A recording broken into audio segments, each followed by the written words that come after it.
নিম গাছ। হ্যাঁ, এই নিম গাছের সব কিছুই তিতা না? নিম ফল, নিমের ডাল, নিমের ছাল, বাকল, পাতা সব কিছুই তিতা।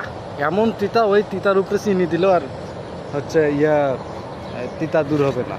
তো এই নিম গাছে, এই গাছে একটা জিনিস আছে যেটা হলো সুন্দর লাগে, তিতা লাগে না।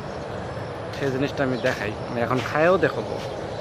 এই যে ফলটা, অবশ্যই মাথায় রাখতে হবে পেকে যাওয়া ফল। এই ফলটা পেকে লাল হয়ে গেছে, এটা আমি এখন খাবো। এটা এখন আমি খাবো। ছালটা বের করতে হবে আগে, মানে খোসাটা ছড়ায় নিতে হবে।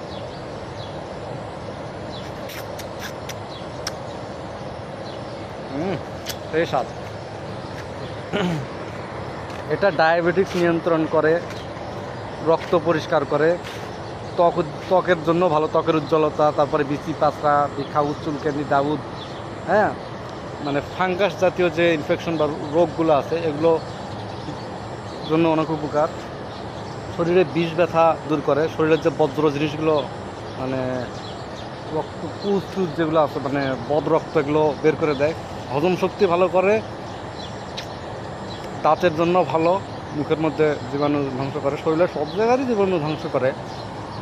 আর সব থেকে ইম্পর্টেন্ট বিষয় হচ্ছে এটা গ্যাস্ট্রিকের জন্য অনেক ভালো, গ্যাস্ট্রিক দূর করে। খাওয়ার নিয়ম সব থেকে ভালো হয় খালি পেটে, আর একটানা না খাওয়া ভালো। কারো কারো সাইড এফেক্ট হয়, সবার যদি নিয়মিত খায় সবারই সাইড এফেক্ট হয়। সব থেকে ডেঞ্জারাস ইস্যু হচ্ছে চোখের জ্যোতিশক্তি কমে যাওয়া, মাথা ঘোরা, হ্যাঁ, এরকম জাতীয় প্রবলেমগুলো বেশি হয়। এই জন্য নিয়মিত না খাওয়াই ভালো। শুধু ফলের কথা বলতেছি না, এই সাইড এফেক্টটা সব কিছুতেই হয়। নিমের ডাল, ছাল, বাকল, পাতা যাই খাই। আমি ছোটোবেলায় কী করতাম, আমার মা আমাকে এগুলো ট্যাবলেট বানায় দিত। মানে এই নিম পাতাগুলো পিষে একটু মানে পাতাগুলো হচ্ছে আর মানে রস বের করে এলে একটু হয় আর কি, মানে একটু ব্লেন্ড হলে ওইটা হচ্ছে ছোটো ছোটো বড়ি, মানে ট্যাবলেটের মতো করে শুকাইতো। ওই শুকনো জিনিস আমি 2-3টা করে প্রতিদিন সকালে খাইতাম। ভালো উপকার পেত, বুঝতে পারতাম যে শরীরের মধ্যে কাজ করতেছে। ভালো, অনেক ভালো। Okay, good bye, see you again the next video man.